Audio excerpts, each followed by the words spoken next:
Okay, பாருங்க. ஒரு சீரான காந்தப்புலத்துக்குள்ள PQR அப்படின்னு சொல்லக்கூடிய 3 துணிக்கைகள் இயங்கக்கூடிய பாதைகள் காட்டப்பட்டிருக்குது. இவ்வாறு 3 துணிக்கைகள் இயங்குமாக இருந்தால் இந்த துணிக்கைகளோட ஏற்றங்களோட வகை என்ன அப்படின்னு கேட்கிறாங்க. துணிக்கைகளோட ஏற்றங்களோட வகை என்னன்னு கேட்கிறாங்க. சோ முதல்ல உங்களுக்கு தெரியும், காந்தப்புலத்துக்கு செங்குத்தாக ஒரு ஏற்ற துணிக்கை இயங்குமாக இருந்தால் அந்த ஏற்ற துணிக்கையின் மீது விசை தொழிற்படுவதனால் அந்த ஏற்ற துணிக்கை வட்ட பாதையில இயங்கும் இல்லையா? நான் படிச்சிருக்கிறோம், ஒரு சீரான ஒரு காந்தப்புலத்துக்குள்ள நாம் ஒரு ஏற்ற துணிக்கையை இயங்க செய்யும் போது அந்த ஏற்ற துணிக்கையின் மீது விசையானது தொழிற்படும். அந்த விசை காரணமாக அந்த ஏற்ற துணிக்கை வட்ட பாதையில இயங்கும். ரைட்? இதுல கவனிக்க வேண்டிய விடயம் என்னென்றால், இந்த ஏற்ற துணிக்கையின் மீது தொழிற்படுகின்ற விசையை அறிவதற்காக நாம ஃப்ளெமிங்கின் இடக்கை விதியை பயன்படுத்தலாம். உங்களுக்கு தெரியும், ஃப்ளெமிங்கின் இடக்கை விதியில நடுவிரல் மின்னோட்டத்தின திசையையும் சுட்டி விரல் காந்தப்புலத்தின திசையையும் பெருவிரல் விசையின் திசையையும் குறிக்கும் இல்லையா? அந்த அடிப்படையில பாருங்க, இந்த 3 ஏற்றங்களையும் நாம ஆராய போறோம், 3 துணிக்கைகளையும் ஆராய போறோம். அப்படி பார்க்கும்போது இந்த Q அப்படிங்கிற ஏற்றத்தை எடுத்தீங்கன்னால் இந்த ஏற்ற துணிக்கை வட்ட பாதையில இயங்காமல் தொடர்ந்து ஒரு நேர்கோட்டு பாதையில இயங்குது. அப்ப சீரான காந்தப்புலத்தை கொண்ட ஒரு பிரதேசத்துக்குள்ள ஒரு துணிக்கை நேர்கோட்டின் வழியே இயங்குதென்றால் நிச்சயமாக அந்த துணிக்கை ஒரு ஏற்றம் அற்ற துணிக்கையாக இருக்கிறது. காந்தப்புலத்துக்கு செங்குத்தாக இயங்கும் போது அந்த துணிக்கை எந்த ஒரு பாதையில மாற்றமும் இல்லாமல் இயங்குதென்றால் நிச்சயமா அந்த துணிக்கை எப்படிப்பட்டதா இருக்கும்? ஒரு ஏற்றமற்ற துணிக்கையாக இருக்கிறது. அப்ப Q ஆனது நடுநிலையான, ஏற்றமற்ற நடுநிலையான துணிக்கை என்று சொல்லுவோம். நடுநிலையானது சொல்லலாம். ஏன்னா இதுல விச தொழிற்படல, அதனால நேர்கோட்டின் வழியே இயங்கிக் கொண்டு இருக்கு. அதே நேரத்துல Pங்கிற துணிக்கையை பாருங்க, இந்த Pங்கிற துணிக்கை இவ்வாறு ஒரு வளைந்த பாதையில போகுது, அதாவது இப்படியான ஒரு வட்டப்பாதையில போகுது. சோ இவ்வாறு ஒரு வட்டப்பாதை இருக்குதென்றால் நிச்சயமாக இந்த ஏற்றத்தின் மீது விசை இவ்வாறு செங்குத்தாக தொழிற்பட்டு இருக்கிறது இல்லையா? இப்படி விசை தொழிற்படுவதனால் தான் இது வட்டப்பாதையில இயங்கும். அப்ப யோசித்து பாருங்க, இந்த துணிக்கைக்கு விசை இப்படி தொழிற்படுறதா இருந்தால் இவரு யாரா இருக்கணும்? இது என்ன ஏற்றமா இருக்கணும்? எப்படி கண்டுபிடிக்கலாம்? கவனிங்க, ஃப்ளெமிங்கின் இடக்கை விதி. இந்த பெருவிரலை நாம விசையின் திசையில பிடிக்கிறோம், இந்த சுட்டி விரலை காந்தப்புலத்தின திசையில பிடிக்கிறோம். எனவே இந்த நடுவிரல் எடுத்தீங்களா இருந்தால் இது மின்னோட்டத்தின திசையை குறிக்கும் இல்லையா? நான் சொல்றேன், பெருவிரல் விசையின் திசை. ஒரு வட்டப்பாதையில் இப்படி இயங்குதுன்னால் மைய நாட்ட விசை இப்படித்தான் இருக்கணும். எனவே விசையில திசையில பெருவிரலை பிடிங்க. காந்தப்புலம் உள்நோக்கிய திசையில இருக்கு. இப்படி இது ரெண்டையும் பிடிக்கும் போது, இப்படி பிடிக்கும் போது நடுவிரல் எப்படி இருக்குது? நடுவிரல் இந்த திசையில இருக்கு. பாருங்க, இந்த இடத்துல நான் பிடிக்கிறேன், காந்தப்புலம் விசை, ஆகவே மின்னோட்டத்தை பார்த்தீங்களா இருந்தால் இந்த திசையில இருக்கு. எனவே பாருங்க, நாம ஃப்ளெமிங்கின் இடக்கை விதியை பயன்படுத்தக்குள்ள மின்னோட்டத்தின திசை இந்த திசையில வருவது, அதே நேரத்துல இந்த ஏற்றமும் இதே திசையில தான் இயங்கிக் கொண்டு போகும். ஏற்றம் இயங்குற திசையும் மின்னோட்டத்தின திசையும் ஒரே திசையினால் அந்த ஏற்றம் யாரா இருக்கணும்? நேர் ஏற்றமாக இருக்கணும். ஆகவே நாம சொல்லலாம் Pங்கிறது நேர் ஏற்ற துணிக்கை. விளங்குதா என்ன காரணம்? இந்த ஏற்றம் இயங்குற திசையும் மின்னோட்டத்தின திசையும் ஒரே திசை அப்படி என்பதனால நாம சொல்லலாம் இந்த ஏற்றமானது ஒரு நேர் ஏற்றமாக இருக்கணும். இப்ப நாம இந்த 6 எடுப்போம். உண்மையிலே வந்துகிட்டு நீங்க ஃபைனல் பேப்பர்ல கேள்வி செய்யக்குள்ள இப்படி தனித்தனியா யோசிக்க தேவையில்லை. உதாரணமா Pங்கிற துணிக்கை இப்படி வளையுது, Qங்கிற Rங்கிற துணிக்கை அதுக்கு மாறி வளையுதுன்னா நிச்சயமா இது பிளஸ் இருந்தா இது எப்படி இருக்கணும்? நிச்சயமா இது மைனஸா இருக்கணும். செஞ்சு பார்க்க தேவையில்லை. எக்ஸாம் செய்யக்குள்ள ஃபைனல் பேப்பர் நீங்க செய்யும் போது கட்டாயம் தேவையில்லாத விடயங்களை தவிர்த்துக் கொள்ளுங்க. நேரத்தை சரியா பயன்படுத்திக் கொள்ளுங்க, அதான் முக்கியம். ஃபைனல் பேப்பர்ல அது ரொம்ப ரொம்ப முக்கியம். நேர முகாமைத்துவம் ரொம்ப முக்கியமான ஒரு பாடம். அப்ப இது பிளஸ் தெரிஞ்சா அடுத்த கட்டம் நம்ம என்ன முடிவுக்கு வந்துடலாம், இது மைனஸ் கண்டுடலாம். எனவே விடையை பார்த்து மார்க் பண்ணி போட்டு அடுத்த கேள்விக்கு போயிடும். சரியா? விடைக்கு என்ன சொல்றேன், இதுல எல்லாம் ரொம்ப கவனம். சில பேர் அப்படி இல்லை, அவங்க இப்ப பிளெமிங்கின் இடக்கை விதி பாவிக்க தெரியும், இந்த தியரி நல்ல தெளிவுங்கிறதால என்ன செய்வாங்க, சில பேர் இதை செஞ்சு போட்டு திருப்பி இதுக்கு வேலையா செய்வாங்க. அப்ப நீங்க டைம் என்ன செய்வீங்கன்னா வேஸ்ட் ஆகுறீங்க.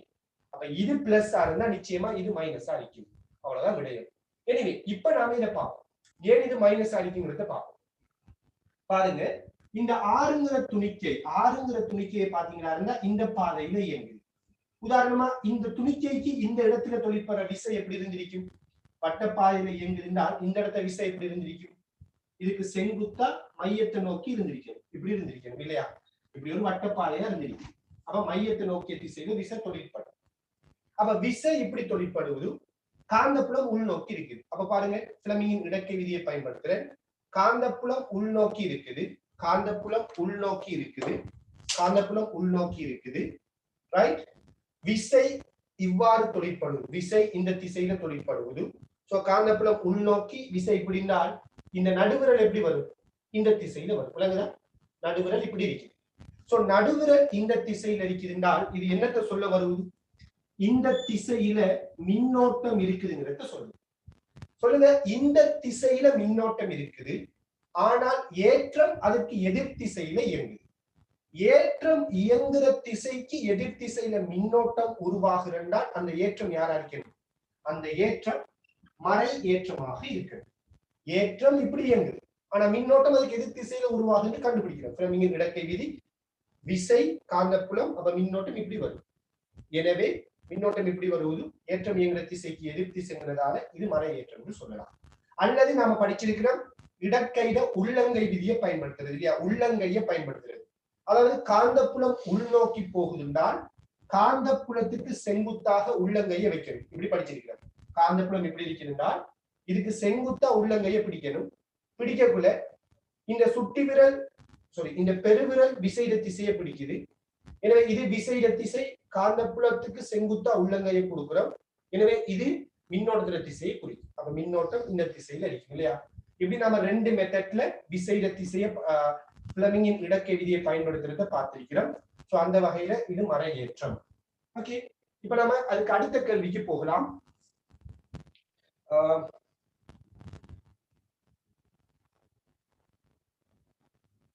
அதுக்கு அடுத்த கேள்விக்கு முதல் நீங்க 44வது கேள்வி எடுங்க. இதே மாதிரியான ஒரு கேள்விதான் 44வது கேள்வி.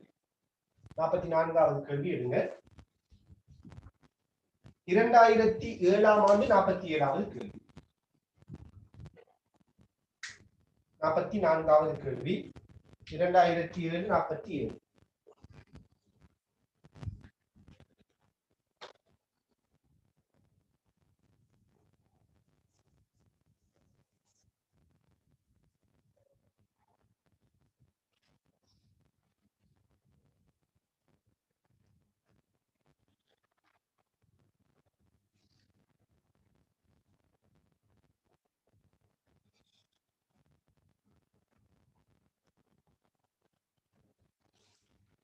ஓகே, பாருங்க.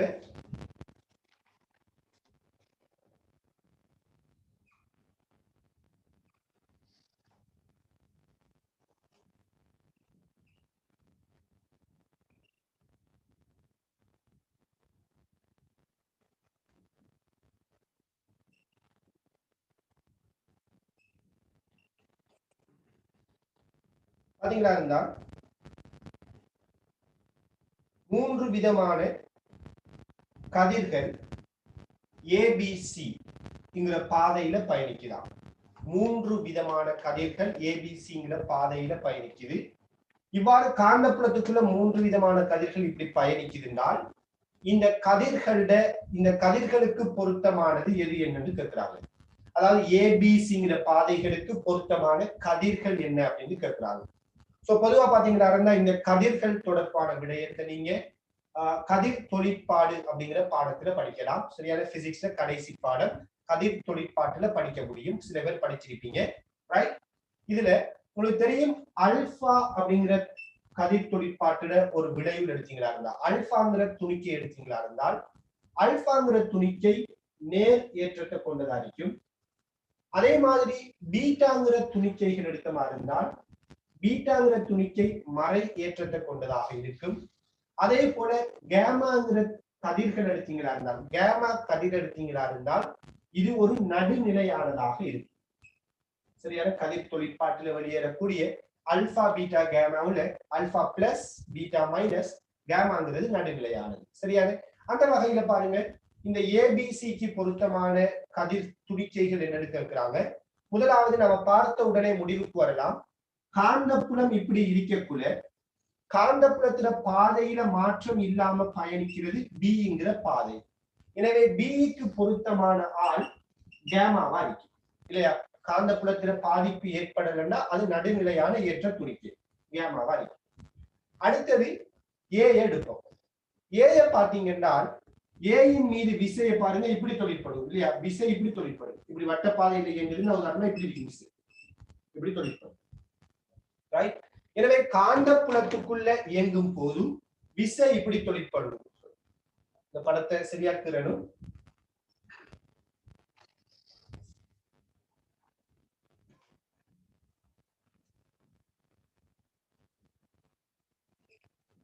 இப்படி காட்டிருக்காங்க இல்லையா.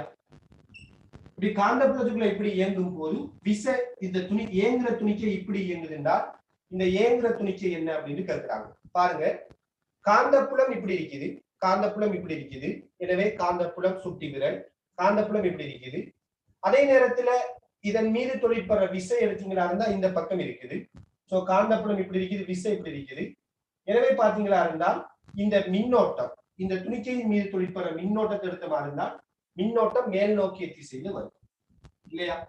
அப்ப அந்த படத்தின் படி உங்களோட இடது கையை பிடிச்சு பாருங்க. காந்தப்புலத்திற திசை விசையினது திசை, ஆகவே மின்னோட்டம் இந்த இயக்க திசையிலேயே வரும்.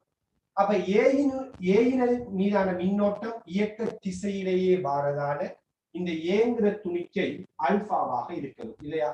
இயக்க திசையும் மின்னோட்டத்திற திசையும் ஒன்றுண்டால் அது அல்பா. எனவே ஏங்கிறது அல்பாண்டால் நிச்சயமா சிங்கிறது என்ன அடிக்கிறது, பீட்டாவா அடிக்கிறது. சரியான ஏ அல்பாண்டால் சிங்கிறது தான் பீட்டாவாக இருக்கும். 44வது கேள்வி. ஓகே, இப்ப நீங்க 38வது கேள்விக்கு வாங்க. 38வது கேள்வி.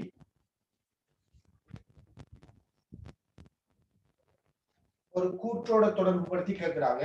ஒரு நிகழ்வை கூற்று மூலமா கேட்கிறாங்க. 38வது கேள்வி. 1987ஆம் ஆண்டு 1987ஆம் ஆண்டு 31வது கேள்வி.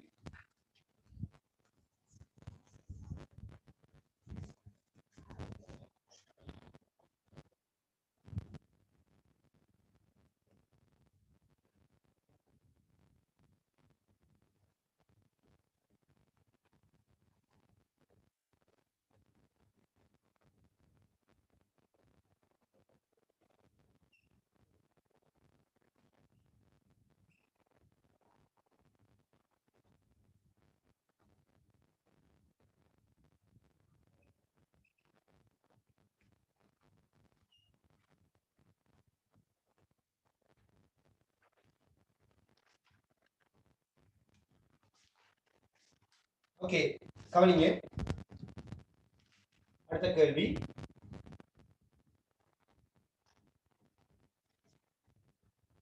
நிலைக்குத்தான ஒரு கம்பி ஒரு மின்னோட்டத்தை காவிக் கொண்டிருக்குது. இந்த சந்தர்ப்பத்துல கேள்வியில சொல்றாங்க, இந்த கம்பியை நோக்கிய திசையில் இடம் இருந்து வலமாக ஒரு நேர் ஏற்றம் அசைதான். சோ சரியா புரிஞ்சு கொள்ளுங்க. இந்த கம்பியை நோக்கிய திசையில இருக்கணும், இது ஒரு பாயிண்ட். அது நேர் ஏற்றம் இருக்கணும், இடமிருந்து வலமாகவும் இருக்கணும். அப்ப இடமிருந்து வலமா கம்பியை நோக்கி இருக்கணும்னா இந்த பக்கம் இருந்துதான் போகணும் இல்லையா. மாறி இடமிருந்து வலமாக இந்த பக்கம் இயங்கினா மீனிங் என்ன வரும்? இடமிருந்து வலமா இப்படி இயங்கினால் இது கம்பியை விளத்தி இயங்குது வந்தது. எனவே கம்பியை நோக்கி இருக்கணும்ங்கிறதால இதுக்கு பொருத்தமான படம் இவ்வாறு வந்திருக்கணும். இப்ப இந்த நேரேற்றம் இந்த கம்பியை நோக்கி இவ்வாறு இயங்கினால் இந்த கம்பியில இந்த நேரேற்ற துணிக்கையின் மீது உணரப்படுற விசையை பத்தி கேட்கிறாங்க. சோ ரொம்ப இலகுவான ஒரு கேள்வி. உங்களுக்கு தெரியும், காந்த புலத்துக்குள்ள ஒரு ஏற்ற துணிக்கை இயங்கும் போது அது விசையை உணரும். அந்த காந்தப்புலத்திற்கு செங்குத்தாக இருக்கும் பட்சத்துல. அந்த வகையில மின்னோட்டம் மேல் நோக்கி பாய்ந்தால் இந்த கடத்தியால் உண்டாக்கப்படுற காந்தப்புலத்தை பார்த்திருக்கிறோம். இந்த கடத்திய சூழ வரும். அதுல இந்த பக்கம் மின்னோட்டம் மேல் நோக்கி பாய்ந்தால் இந்த பக்கம் காந்தப்புலம் உள்நோக்கி வரும். இந்த பக்கம் இந்த கடத்தியால உண்டாக்கப்படுற காந்தப்புலம் வெளிநோக்கி வரும். இப்படி வரும். ரைட். எனவே இந்த கடத்தியால உண்டாக்கப்படுற வெளிநோக்கிய காந்தப்புல பிரதேசத்துக்குள்ளதான் இந்த நேர் ஏற்றமானது அசைய போகும். எனவே இந்த நேரேற்றத்தின் மீது உருவாகிற விசை எப்படி வரும்? ஃப்ளெமிங்கின் இடக்கை விதி. இந்த நேரேற்றம் அசைகின்ற திசைதான் அந்த நேரேற்றத்தால உண்டாக்கப்படுற மின்னோட்டத்தின் திசை. நேரேற்றம் இப்படி அசைந்தால் அதான் மின்னோட்டத்துல திசை. அப்ப நேரேற்றத்துல மின்னோட்டத்துல திசை எப்படி இருக்குது? காந்தப்புலம் எப்படி இருக்குது? காந்தப்புலம் வெளிநோக்கி இருக்குது. சோ காந்தப்புலம் வெளிநோக்கி மின்னோட்டம் இந்த திசையினால் விசை எப்படி வரும்? கீழ் நோக்கிய திசையில வரும். பாருங்க, மின்னோட்டம் காந்தப்புலம், சோ விசை கீழ் நோக்கி வரும். ஆக இந்த பிளஸ் ஏற்றத்தின் மீது விசை கீழ் நோக்கி தொழிற்படணும். இந்த கடத்தியால உண்டாக்கப்படுற காந்தப்புலம் இந்த பக்கம் வெளிநோக்கி வரும். வெளிநோக்கி இந்த காந்தப்புலத்துக்குள்ளதான் இந்த நேரேற்றம் இப்படி இயங்குது. நேரேற்றம் இயங்குற திசைதான் அந்த ஏற்றத்துல மின்னோட்ட திசை. அப்ப இதுல மின்னோட்டம் இந்த திசையில் இருக்குது, காந்தப்புலம் வெளிநோக்கி இருக்குது. ஆகவே விசையின் திசையானது கீழ் நோக்கி வரும். ஓகே, அப்ப பொருத்தமான விட எத்தனாவது?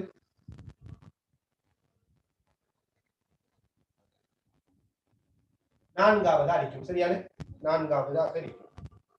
இப்ப நீங்க 40வது கேள்வியை செய்யுங்க. 40வது கேள்வியை செய்யுங்க. சோ பாங்கு சொல்லிக்கொண்டு இருக்குது. சோ 40வது கேள்வியை செய்யுங்க, டிஸ்கஸ் பண்ணுவோம்.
ஓகே, கவனிங்க.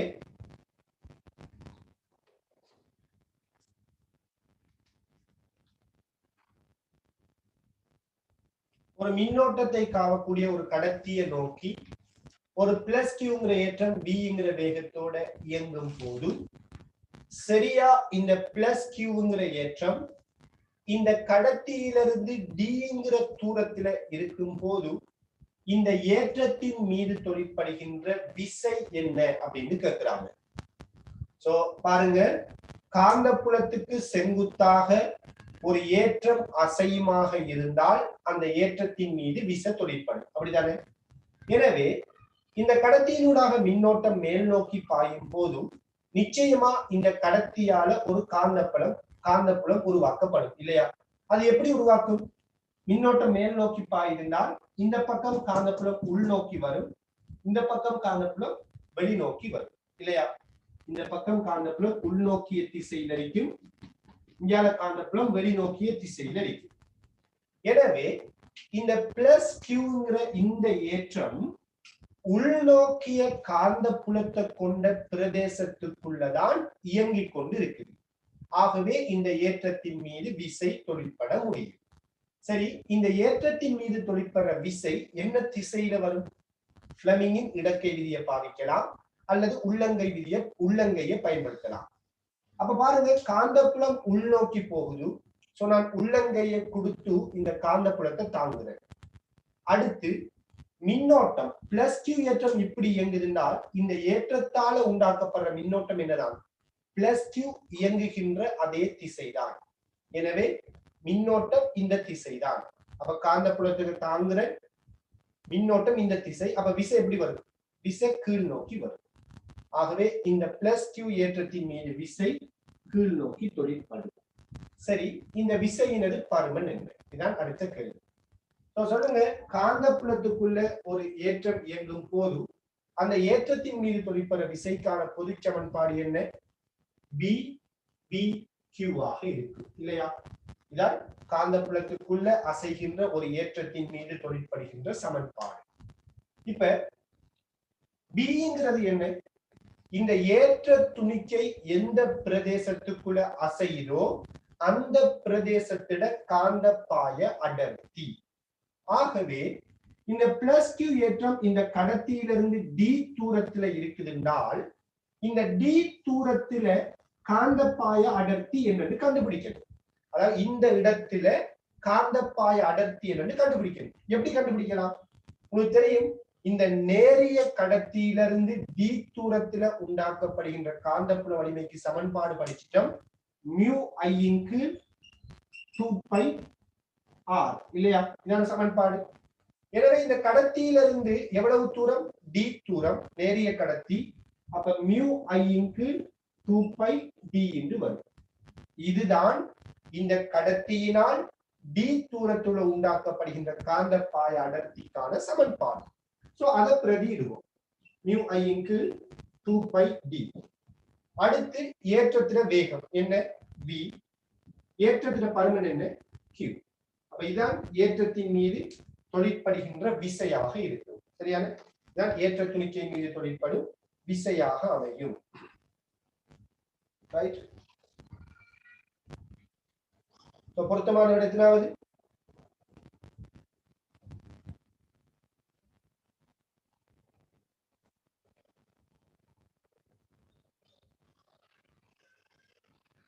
இரண்டாவது விட வரும், இல்லையா?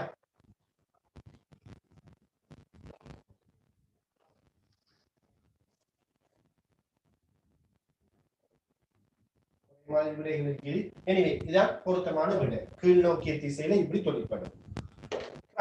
இப்ப கவனிங்க. இந்த கேள்வியில நான் மேலதிகமா ஒரு விடயத்தை சொல்றேன். கவனிங்க. இந்த காந்த புலத்துக்குள்ள, அதாவது இந்த கடத்தியை நோக்கி இயங்குற இந்த ஏற்ற துணிக்கைக்கு இந்த இடத்துல விசை கீழ் நோக்கி தொழிற்படுவதுன்னு கண்டுபிடிச்சிட்டேன். இப்ப இந்த கேள்வி என்னென்றால், இந்த பிளஸ் கியூங்கிற ஏற்றம் ஒரு சீரான வட்டப்பாதையில இந்த பிளஸ் கியூங்கிற ஏற்றம் இயங்குமா இயங்காதா? சீரான வட்டப்பாதைனா சரியான ஆரைய கொண்ட ஒரு வட்டம். அப்படியான ஒரு வட்டப்பாதையில இந்த ஏற்ற துணிக்கை இயங்குமா அல்லது இந்த ஏற்ற துணிக்கையில வட்டப்பாதையில மாற்றம் ஏற்படுமா? எல்லாம் யோசித்து சொல்லுங்க. கேள்வியில இந்த பிளஸ் கியூ ஏற்றம் இப்படி விசை தொழிற்பட்டா, கீழ் நோக்கி விசை தொழிற்பட்டா நாம படிச்சிட்டோம். இந்த திசையில ஒரு மையம் இருக்கிறதாக கருதப்பட்டு அந்த மையத்தை நோக்கிய அந்த மையத்தை கொண்டதாக ஒரு வட்டப்பாதையில இயங்கணும். எனவே இந்த பிளஸ் கியூ ஏற்றம், இந்த பிரதேசத்துக்குள்ள இருக்கிற இந்த பிளஸ் கியூ ஏற்றம் அவ்வாறு ஒரு சீரான வட்டப்பாதையில இயங்குமா இல்லையா? உதாரணம் காந்தப்புலம் இதுவரைக்கும் இருக்கிறதா, இதுவரைக்கும் சீரான வட்டப்பாதையில இயங்குமா இல்லையா? இதான் இந்த கேள்வி.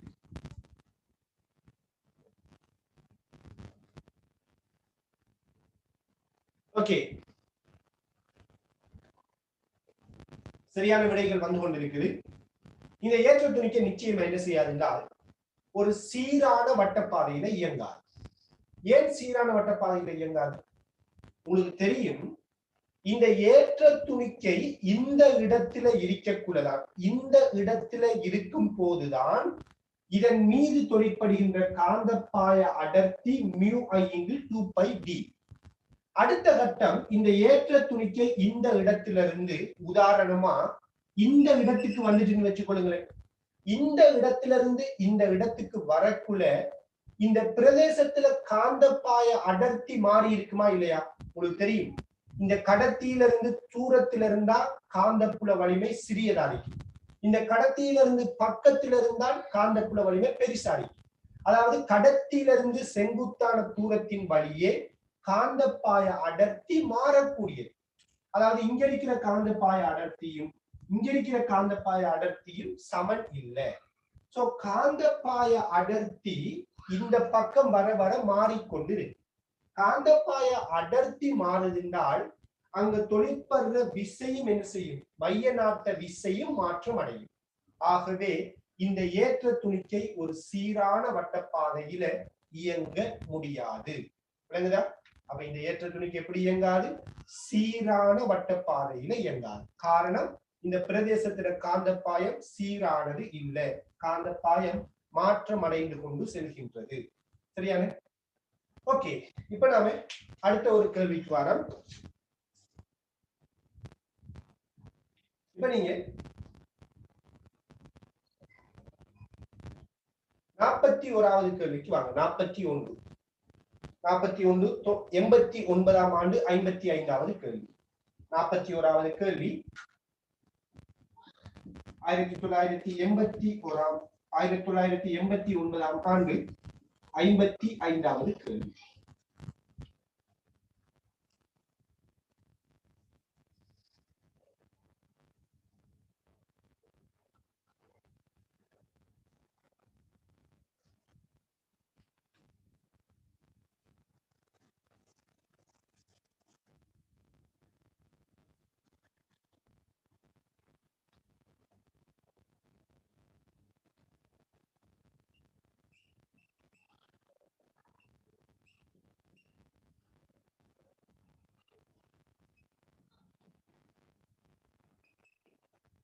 ஓகே, பாருங்க, இரண்டு சமாந்தர கடத்திகளுக்கு இடையில 3 இலத்திரன்கள் ஏபிசிங்கிற 3 இலத்திரன்கள் இந்த மாதிரி இயங்கும் போது இந்த இலத்திரன்களோட தொடர்கின்ற இயக்க பாதை எவ்வாறு அமையும் கேட்கிறாங்க. இந்த இலத்திரன்களோட தொடரும் இயக்க பாதை எவ்வாறு அமையும் கேட்கப்பட்டிருக்கு. ரொம்ப இலகுவான ஒரு கேள்வி, ரொம்ப இலகுவான ஒரு கேள்வி. கவனிங்க, உங்களுக்கு தெரியும், இந்த இரண்டு சமாந்தர கடத்திகள் இவ்வாறு வைக்கப்பட்டால் சரியா இந்த ரெண்டு கடத்திக்கும் நடுவுல காந்தப்பாய அடர்த்தி எப்படி வரும்? இந்த ரெண்டு கடத்திக்கும் சரியா நடுவுல காந்தப்பாய அடர்த்தி எப்படி வரும்? உங்களுக்கு தெரியும், ஒரே திசையில மின்னோட்டத்தை காவினால் சரியா நடுவுல காந்தப்பாய அடர்த்தி 0. சரியா நடுவுல மாத்திரம் காந்தப்பாய அடர்த்தி 0 இல்லையா? ஒரே திசையில மின்னோட்டத்தை காவும் போது காந்தப்பாய அடர்த்தி சரியா நடுவுல 0. இதை பத்தி நம்ம ஆல்ரெடி முன்னைய பேப்பர் கிளாஸ்ல டிஸ்கஸ் பண்ணி இருக்கிறோம். எனவே நடுவுல 0. ஆகவே இந்த பிங்கிற இலத்திரன் இருக்குதானே, இந்த இலத்திரன் காந்தப்பாய அடர்த்தி 0 இருக்கக்கூடிய இந்த பிரதேசத்துக்குள்ளாலதான் இயங்கிக் கொண்டு இருக்குது. அப்ப காந்தப்பாயத்துல அடர்த்தி 0 இருக்கிற பிரதேசத்துக்குள்ளால இயங்குதிருந்தால் இந்த இலத்திரண்ட பாதையில எந்த மாற்றமும் வராது. இலத்திரன் தொடர்ந்து நேர்கோட்டின் வழியே இயங்கும். சரியான? சோ இதுட பாதையில மாற்றம் இல்லை. பி தொடர்ச்சியா இவ்வாறு நேர்கோட்டின் வழியே இயங்கும். ஏன்னா இந்த பிரதேசத்துல காந்தப்புலம் இல்லை, நடுவுல சரியா காந்தப்புலம் இருக்காது. இப்ப நம்ம ஏயை யோசிப்போம். ஏங்கிற இலத்திரன் இயங்குகின்ற இந்த பிரதேசத்தை எடுத்து பாருங்க. எல்லாம் பாருங்க, இந்த இடத்துல இருக்கிற கடத்தி மின்னோட்டத்தை எப்படி காவுது? மேல் நோக்கி காவும். மேல் நோக்கி மின்னோட்டம் காவப்பட்டால் இந்த பக்கம் காந்தப்புலம் எப்படி வரும்? வெளிநோக்கிய திசையில வரும். எனவே இந்த கடத்திக்கு இந்த பக்கம் காந்தப்புலம் வெளிநோக்கிய திசையில இருக்கு. உங்களுக்கு தெரியும், நான் படிச்சிட்டோம், இதெல்லாம் ஏற்கனவே படிச்சிட்டோம். இந்த கடத்திட செல்வாக்குதான் இந்த பக்கம் கூடுதலா இருக்கும். எனவே இந்த கடத்தி வெளிநோக்கி காந்தப்புலத்தை உண்டாக்குறதால இந்த வெளிநோக்கிய காந்தப்புலத்துக்குள்ளதான் இந்த இயங்குற இலத்திரன் இயங்க போகும். எனவே இந்த இலத்திரன் மீது விசை எப்படி தொழிற்படும்? ரொம்ப சிம்பிள். பாருங்க, இலத்திரன் மேல் நோக்கி இயங்குதுன்னா, ரொம்ப கவனமா இருக்கணும். இலத்திரன் மேல் நோக்கி இயங்குதுனால் இந்த இலத்திரனால உண்டாக்கப்படுகின்ற மின்னோட்டம் கீழ் நோக்கி இருக்கு. சோ மின்னோட்டம் கீழ் நோக்கி இருக்குது. ஃப்ளெமிங்கின் இடக்கை விதி. மின்னோட்டம் கீழ் நோக்கி இருக்குது. இந்த பிரதேசத்துல காந்தப்புலம் வெளிநோக்கி இருக்குது. சோ காந்தப்புலம் வெளிநோக்கி, இலத்திரண்ட மின்னோட்டம் கீழ் நோக்கி. அப்ப விசை எப்படி வரும் பாருங்க? விசை எப்படி வர போகுது?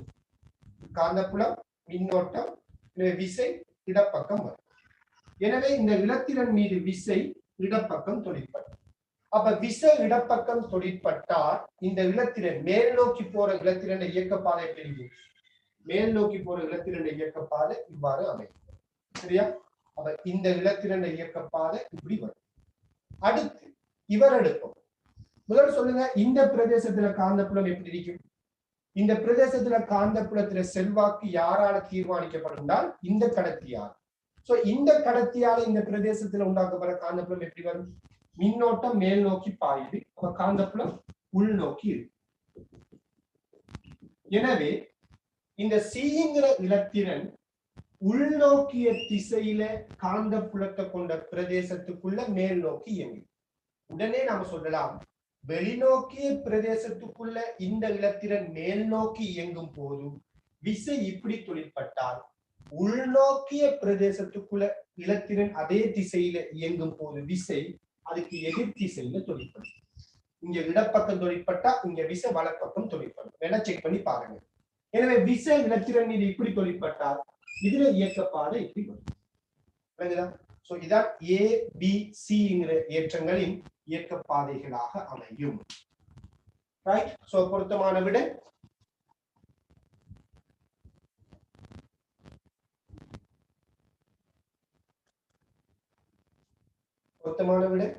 ஐந்தாவது அடிக்கும் இல்லையா? பொருத்தமான விடை ஐந்தாவது. இப்ப நீங்க 39வது கேள்விக்கு போக. 39வது கேள்வி 2008 ஆண்டு 28வது கேள்வி.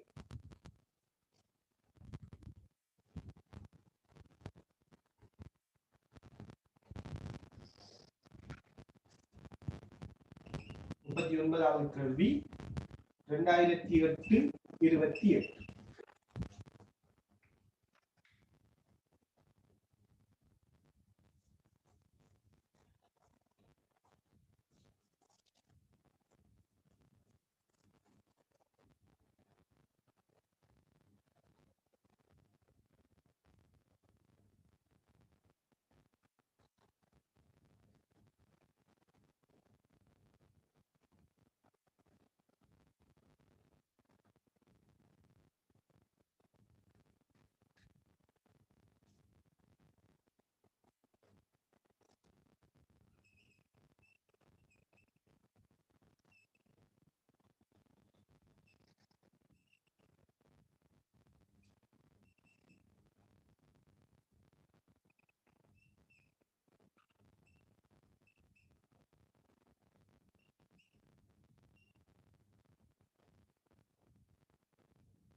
ஓகே, கவனிங்க, இலகுவான ஒரு கேள்வி. என்ன என்றால் காந்தப்புலம் அதே மாதிரி மின்புலம் இந்த இரண்டு பிரதேசங்களையும் கொண்ட ஒரு பிரதேசத்துக்குள்ள, இரண்டு புலங்களையும் கொண்ட ஒரு பிரதேசத்துக்குள்ள ஒரு ஏற்ற துணிக்கை இயங்கும் போது அந்த ஏற்ற துணிக்கையினது இயக்கம் மாறாமல் இருக்கணுமாக இருந்தால் அதுக்கு பொருத்தமான அமைப்பு என்னன்னு கேட்கிறாங்க. அதாவது அந்த ஏற்ற துணிக்கையில பாதையில மாற்றம் இல்லை இருக்கா, மாற்றம் ஏற்படாத பொருத்தமான அமைப்பு என்னன்னு கேட்டிருக்கிறாங்க. சரியான? முதல் உங்களுக்கு தெரியணும், மின்புலம் காந்தப்புலம் இது ரெண்டையும் கொண்ட ஒரு பிரதேசத்துக்குள்ள ஒரு ஏற்றம் இயங்கும் போது, அது பிளஸ் இருக்கலாம் மைனஸ் இருக்கலாம், ஒரு ஏற்றம் இயங்கும் போது அந்த ஏற்றத்தினது இயக்க பாதை மாறாமல் இருக்கணுமாக இருந்தால், அந்த ஏற்றத்தினது இயக்க பாதை மாறாமல் இருக்கணுமாக இருந்தால் அந்த ஏற்றத்தின் மீது தொழிற்படுகின்ற விளையுள் விசை பூஜ்ஜியமாக இருக்கணும். இல்லையா? ஒரு துணிக்கையில ஏற்ற பாதையில இயக்கத்துல மாறாம இருக்கிறதா அந்த துணிக்கை மீது தொழிற்படுற விசை எப்படி வரப்போகுது? பூஜ்ஜியமா வரும். சரி, ரெண்டு ஏற்றங்களும் ரெண்டு புலங்களும் இருந்து விசை பூஜ்ஜியமா வர சந்தர்ப்பம் எப்ப வரலாம்? அதாவது மின் புலத்தால வழங்கப்படுகின்ற விசையும் காந்த புலத்தால வழங்கப்படுகின்ற விசையும் சமனும் எதிருமாக இருந்தால் இந்த இரண்டு புலங்களோட பாதிப்பும் இல்லாமல் அந்த ஏற்றம் தொடர்ந்து ஒரே பாதையில இயங்க முடியும். எனவே மின் புலத்தால வழங்கப்படுற விசையும் காந்த புலத்தால வழங்கப்படுற விசையும் சமனும் எதிருமாக இருக்கும் பட்சத்துல புலங்களோட பாதிப்பு இல்லாம அந்த ஏற்றம் இயங்கலாம். இந்த மாதிரியான ஒரு நிகழ்வைத்தான் நாம எங்க படிக்கிறோம்? ஹோல் எஃபெக்ட், ஹோலின் விளைவுன்னு சொல்லி படிக்கிறோம். இல்லையா? சோ நம்ம ஹோலின் விளைவுங்கிறதுல இதை பத்தி படிச்சிருக்கிறோம். சோ இந்த பேப்பர் கிளாஸ்லயும் நாம ஹோலின் விளைவோட தொடர்புடைய கேள்விகளை பார்ப்போம். இன்னைக்கு வரும் இன்ஷா அல்லாஹ். சரியான? எனவே உங்களுக்கு தெரியும், ரெண்டு விசைகள், ரெண்டால உண்டாக்கப்படுற விசையும் ஒன்றுக்கொண்டு எதிர் திசைகள்ல இருந்தா இந்த ஏற்றம் அதே பாதையில இயங்கும். அடுத்த விடயம் உங்களுக்கு தெரியும், மின்புலம் எந்த திசையில இருக்கிறதோ, மின்புலம் எந்த திசையில இருக்கிறதோ அந்த திசையில தான் ஒரு பிளஸ் ஏற்றம் வைக்கப்பட்டால் பிளஸ் ஏற்றத்தின் மீது விசை தொழிற்படும். மின்புலத்திட திசையில பிளஸ் ஏற்றத்துக்கு மின்புலம் விசைய வழங்கும். மின்புலத்திட திசைக்கு எதிர் திசையில, மின்புலத்திட திசைக்கு எதிர் திசையில மைனஸ் ஏற்றத்துக்கு மின்புலம் விசைய வழங்கும். இந்த ரெண்டு விடயங்களும் நமக்கு தெரிஞ்சாலே இந்த கேள்வியை நாம டீல் பண்ணலாம். ரைட், இப்ப விடயத்துக்கு பாருங்க. இந்த பிரதேசத்தை பாருங்க, முதலாவது படத்தை பாருங்க. பிளஸ் கியூ ஏற்றம் இங்க இருக்குது. மின்புலம் எப்படி இருக்குது? மின்புலம் மேல் நோக்கி இருக்குது. மின்புலம் மேல் நோக்கி இருக்குது. பிளஸ் கியூ ஏற்றமா இருந்தால் நாம படிச்சிட்டோம், பிளஸ் கியூ ஏற்றத்தின் மீது தொழிற்படுற விசை மின்புலத்தின் திசையில் இருக்கு. ஆகவே இந்த பிளஸ் கியூ ஏற்றத்துக்கு மின்புலம் வழங்குற விசை மேல் நோக்கி வரும். மின்புலம் வழங்குற விசை எப்படி வரும்? பிளஸ் கியூ ஏற்றத்துக்கு மேல் நோக்கி வரும். அடுத்து காந்த புலத்தால பிளஸ் கியூக்கு வழங்கப்படுற விசையை கண்டுபிடிக்கும். எப்படி கண்டுபிடிக்கலாம்? ஃப்ளெமிங்கின் இடக்கை விதி. பாருங்க, காந்தப்புலம் உள்நோக்கி போகுது இல்லையா? படத்துல எப்படி காட்டுறாங்க, காந்தப்புலம் உள்நோக்கி போகுது. இந்த பிளஸ் கியூ ஏற்றம் எப்படி இருக்குது? பிங்கிற வேகத்துல இந்த திசையில இயங்குது. எனவே பிளஸ் கியூ ஏற்றம் இந்த திசையில இயங்குது என்றால் பிளஸ் கியூட இயக்க திசைதான் மின்னோட்டத்தில திசை. ஆகவே பாருங்க, ஃப்ளெமிங்கின் இடக்கை விதி, மின்னோட்டத்தில திசை இவ்வாறு இருக்கட்டும், காந்தப்புலம் உள்நோக்கி இருக்குது. இப்படி காட்டுறாங்கன்னா என்ன? உள்நோக்கி இருக்குது. சோ காந்தப்புலம் உள்நோக்கி இருக்குது, பிளஸ் கியூ ஏற்றத்தில மின்னோட்டத்தில திசை வலப்பக்கம் இருக்குது. அப்ப விசை எப்படி வரும்? மேல் நோக்கி வரும். விளங்குதா? காந்தப்புலம் உள்நோக்கி, பிளஸ் கியூ ஏற்றம் இப்படி இயங்குது, சோ அதான் மின்னோட்டத்தில திசை, அப்ப விசை மேல் நோக்கி வரும். எனவே இந்த பிளஸ் கியூவிற்கு காந்தப்புலத்தால ஏற்படுத்தப்படுகின்ற விசை மேல் நோக்கிய திசையில இருக்கு. அப்ப பாருங்க, மின்புலத்தால வழங்கப்படுற விசையும் சரி, காந்தப்புலத்தால வழங்கப்படுற விசையும் சரி, இரண்டுமே மேல் நோக்கி இருக்கிறதால இந்த பிளஸ் கியூட இயக்க பாதை நிச்சயமா என்ன செய்யும்? மாற்றம் அடையும். விளங்குதா? ரெண்டும் ஒன்றுக்கொண்டு எதிர் திசையில இருந்தால்தான் மாற்றம் அடையாது. ரெண்டுமே ஒரே திசையில் இருக்குதுன்னா நிச்சயமா என்ன செய்யும்? மாற்றம் அடையும். எனவே இது பொருத்தமானது இல்லை. இரண்டாவது படத்துக்கு வருவோம். ரைட்? உண்மையிலேயே ரொம்ப சிம்பிளா யோசிக்கிறாங்களா இருந்தா, நீங்க உண்மையிலே மேக்னெட்டிக் ஃபீல்டுல நல்ல எக்ஸ்பர்ட்டான ஒரு ஆளா இருந்தா இந்த 2வது படத்தை 1வது படத்துல இருந்தே தீர்மானிச்சிருவீங்க. நீங்க என்ன செய்ய மாட்டீங்கன்னா இதுக்கும் ஃப்ளெமிங்கின் இடக்கை விதியெல்லாம் பாவிச்சுட்டு இருக்க மாட்டீங்க. உடனே பார்த்து போட்டு இந்த பிளஸ் கியூல காந்தப்புலத்தால் வழங்கப்படுற விசை என்னங்கிறது சொல்லிடுவீங்க. ஓகே, நீங்க எக்ஸ்பர்ட்டானு பார்ப்போம். சும்மா பார்த்து எப்படி சொல்லலாம்? யாராச்சும் நீங்க எனக்கிட்ட சொல்ல முடியாது. நீங்க சும்மா பார்த்து போட்டு கண்டுபிடிங்க. எப்படி விசரிக்குங்கிறத எப்படி கண்டுபிடிக்கலாம்? யோசித்து பாருங்க. 1வது கேள்விக்கு நம்ம விசையை கண்டுட்டோம். 2வதுக்கு நம்ம உண்மையா என்ன செய்ய தேவையில்லைன்னா திருப்பி ஃப்ளெமிங்கின் இடக்கை விதியை பாவிக்க தேவையில்லைன்னு சொல்றோம். என்ன காரணம்? கவனிங்க, இந்த படத்தையும் இந்த படத்தையும் எழுதிங்க என்றால் இங்க வேகத்திட திசை வலப்பக்கம் இருக்குது.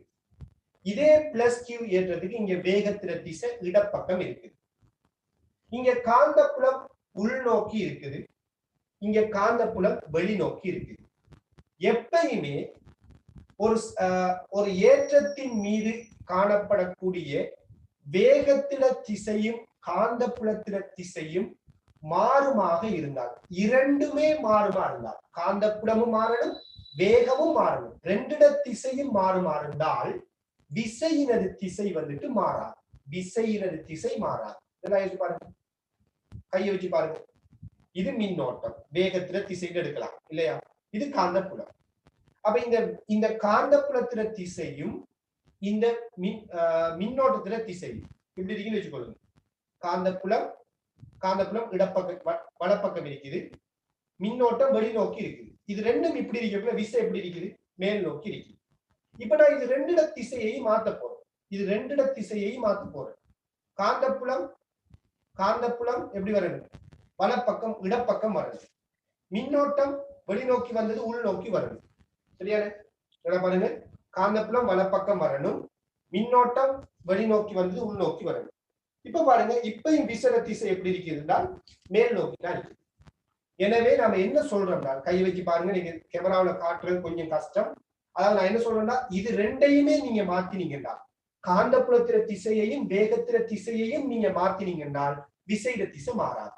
அதாவது F சமன் BVQ இந்த சமன்பாடு வச்சு சொல்றனால், நீங்க வேகத்திற திசையையும் காந்தப்புலத்திற திசையையும் மாத்தினீங்கன்னா, ரெண்டையுமே மாத்தினீங்கன்னால் விசைட திசை என்ன செய்யலாம்?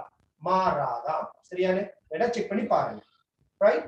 எனவே இங்க காந்தப்புலமும் மாறி இருக்குது, வேகத்திற திசையும் மாறி இருக்குது. அதே ஏற்றம், ஆனா வேகத்திற திசையும் காந்தப்புலத்திற திசை ரெண்டிட திசையும் மாறினா விசைட திசை மாறாது. ஒன்றுட திசை மாறினா விசைட திசை மாறும். வச்சுக்கொள்ளுங்க, வேகமா செய்யறதுக்கு உதவும். ரெண்டு கணியங்களோட திசையும் மாறினா விசைட திசை மாறாது. யாரேனும் ஒரு கணியத்திட திசை மாத்திரம் மாறினால் விசைட திசை மாறும். ஆகவே இங்க ரெண்டுமே மாறல, ரெண்டுமே மாறுது. ஆகவே விசைட திசை மாறாது. பாருங்க, காந்தப்புலம் வெளிநோக்கி பிளஸ் மின்னோட்டம் இடப்பக்கம், காந்தப்புலம் வெளிநோக்கி. அப்ப விசை எப்படி வரும்? மின்னோட்டம் இடப்பக்கம், காந்தப்புலம் வெளிநோக்கி. அப்ப விசை மேல் நோக்கி தான் வரும். எனவே இந்த பிளஸ் கியூ ஏற்றத்துக்கு காந்தப்புல விசை மேல் நோக்கி தான் தொழிற்படும். அதே மாதிரி மின்புல விசையும் என்னதான்? அதே திசை. மின்புல விசை மேல் நோக்கி தான் இருக்கு. ரெண்டுமே மேல் நோக்கி இருக்கிறதால இதுவும் சாத்தியம் இல்லை. விளங்குதா? அப்ப இந்த படத்தை நீங்க தனியா யோசித்திருக்க தேவையில்லை, உடனே பார்த்து போட்டு சொல்லலாம். இதன் மீது தொழிற்பட காந்தப்புல விசை மேல் நோக்கி தான் இருக்கு. ஏன்னா மின்புலமும் காந்தப்புலமும் வேகமும் மாறதால விசைட திசை மாறாது. ஓகே, இப்ப நம்ம 3வது படத்துக்கு வருவோம். 3வது படத்தை எடுத்தீங்கன்னா, 3வது படத்துல வேகத்திட திசையிலேயே மின்புலம் தரப்பட்டிருக்கு. வேகத்திட திசையில மின்புலம் தரப்பட்டிருக்கு. உடனே நாம சொல்லலாம் இந்த விட வராது. ஏன் நம்ம உடனே முடிவுக்கு வரலாம் இந்த விட வராது? ஏனால் நிச்சயமா வேகத்துக்கும் காந்தப்புலத்துக்கும் செங்குத்தாத்தான் என்ன வரும்? விசை வரும், காந்தப்புல விசை வரும். ஆனால் மின்புலம் இந்த திசையில இருந்தால் மின்புலத்திட நேர்கோட்டில தான் மின்புல விசை வரப்போகுது. எனவே மின்புல விசை இப்படி வரும். ஆனா இதே கோட்டுல எது வராது? காந்தப்புல விசை வராது. ஏன்னா அந்த கோட்டுல யார் இருக்கிறார்? வேகம் இருக்குது. அப்ப காந்தப்புல விசை நிச்சயமா இந்த கோட்டுல வராது. எனவே இது சாத்தியம் இல்லை. இதை சும்மா பார்த்து முடிவெடுக்கலாம். சரி, இப்ப நான் சொன்னது விளங்க இல்லையா? செய்து பார்ப்போம். மைனஸ் கியூ ஏற்றம் இருக்குது, மின்புலம் வலப்பக்கம் இருக்குது. நாம சொல்லிட்டோம் மைனஸ் கியூ ஏற்றமா இருந்தா மின்புலம் வலப்பக்கம் இருந்தா விசை எப்படி இருக்கிறது? இடப்பக்கம் இருக்கிறது. ஆகவே இந்த மைனஸ் கியூ ஏற்றத்துக்கு மின்புலத்தால வழங்கப்படுற விசை இடப்பக்கம் வரும். மைனஸ் கியூ ஏற்றத்துக்கு மின்புலத்தால வழங்கப்படுற விசை எப்படி வரும்? இடப்பக்கம் வரும். புரியுதா? மின்புலம் வலப்பக்கம்னா மைனஸுக்கு வழங்கப்படுற மின்புல விசை இடப்பக்கம். விசை இப்படி வரும். இது ஒரு பாயிண்ட். அடுத்தது காந்தப்புலம். காந்தப்புலம் மேல் நோக்கி இருக்குது. மைனஸ் கியூ ஏற்றம் வலப்பக்கம் இயங்குது. மைனஸ் கியூ ஏற்றம் வலப்பக்கம் இயங்குதுன்றால் மின்னோட்டம் எப்படி வரும்? இடப்பக்கம் வரும் இல்லையா?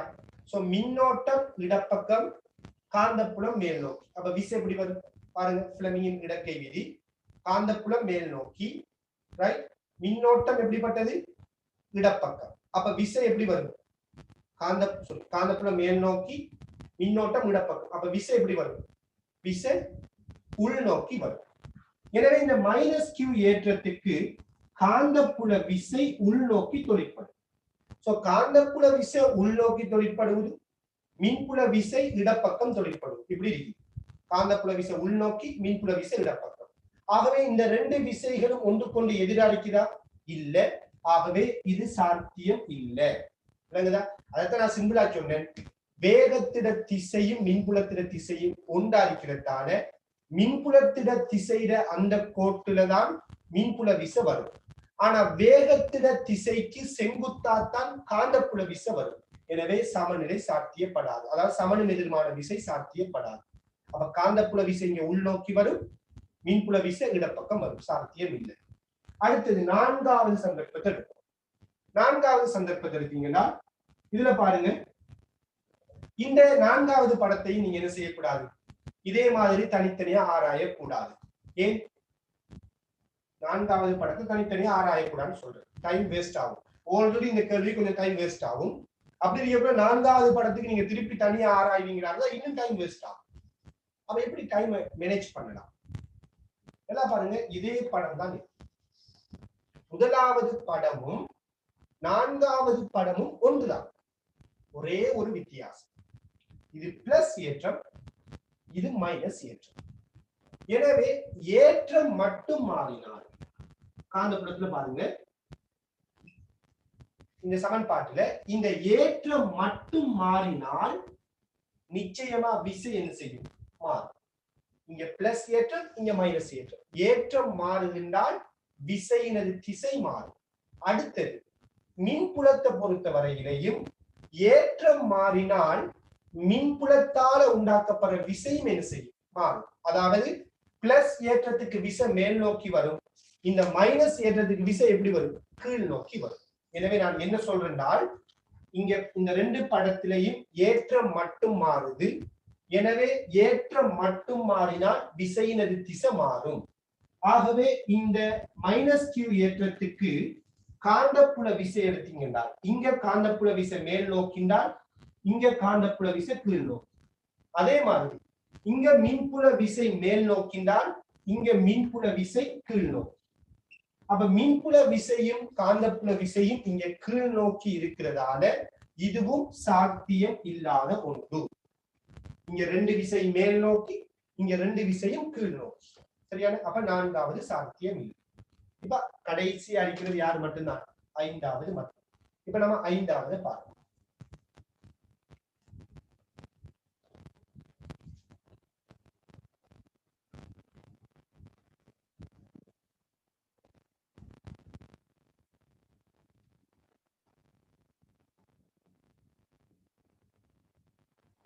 ஓகே, கவனிங்க.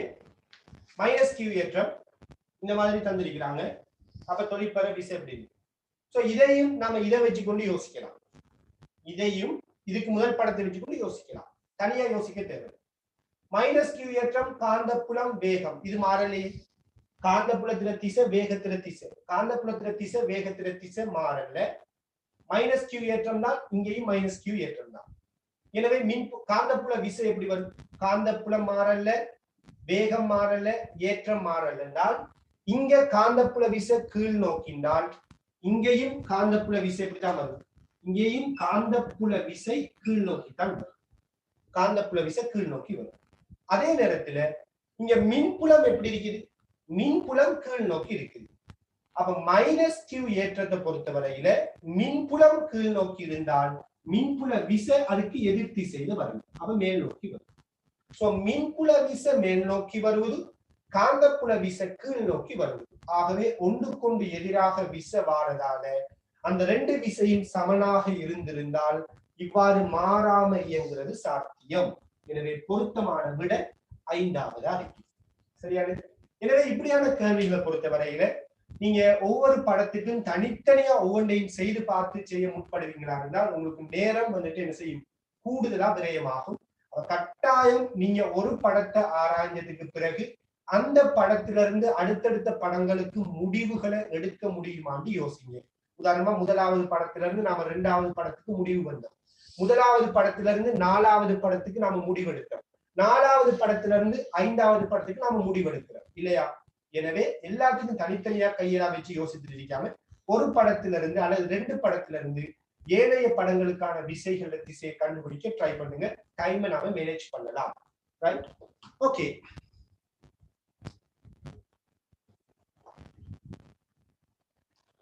இப்ப 45வது கேள்விக்கு வாங்க. 45வது கேள்வி.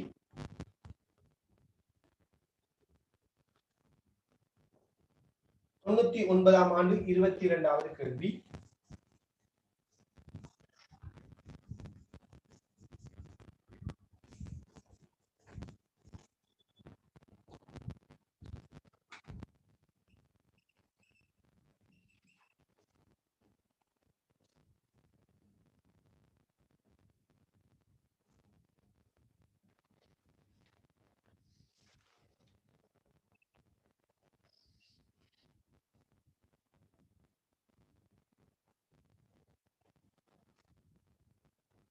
ஓகே பாருங்க. ஒரு இலத்திரன் இந்த மாதிரி ஒரு காந்தப்புல பிரதேசத்துக்குள்ள இயங்குது. இயங்கும் போது இந்த இலத்திரண்ட இயக்க பாதை எவ்வாறு அமையும் அப்படின்னு கேட்டிருக்கிறாங்க. சோ இலகுவான ஒரு கேள்வி. உங்களுக்கு தெரியும் இலத்திரன் இப்படி இயங்குதுனால் மின்னோட்டம் எப்படி இருக்கணும்? இலத்திரன் மேல் நோக்கி இயங்குதுனால் இவரால் உண்டாக்கப்படுற மின்னோட்டம் கீழ் நோக்கி. சோ இலத்திரன் இப்படி இயங்கிட்டு இருக்கக்குள்ள உருவாகிற மின்னோட்டம் கீழ் நோக்கின்னு சொல்லுவோம். சோ மின்னோட்டம் கீழ் நோக்கி இருக்குது. காந்தப்புலம் வலப்பக்கம் இடப்பக்கம் இருக்குது. அப்ப மின்னோட்டம் கீழ் நோக்கி, காந்தப்புலம் இடப்பக்கம். அப்ப விசை எப்படி வரும்? விசை உள்நோக்கி வரும். எனவே இந்த இலத்திரன் மீது தொழிற்படுற விசை உள்நோக்கி காணப்படும். சோ விசை உள்நோக்கி தொழிற்பட்டால் நல்லா பாருங்க, இந்த இலத்திரனுக்கு விசை உள்நோக்கி தொழிற்படுவதால் உள்நோக்கிய திசையில தான் மையம் இருக்கிறது. அப்ப மையம் இங்க இருந்தா இந்த இலத்திரன் எப்படி இயங்கும்? மையத்தை நோக்கி இப்படித்தான் இயங்கும்.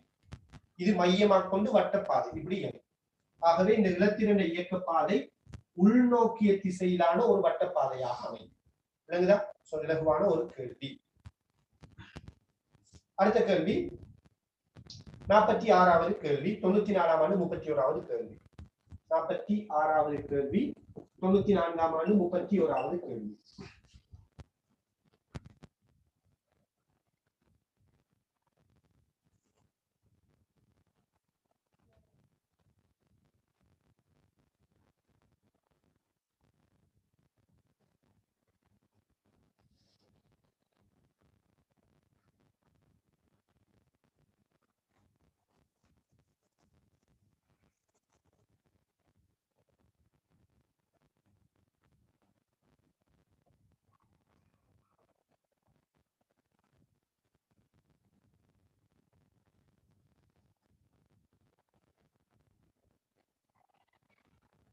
சரி,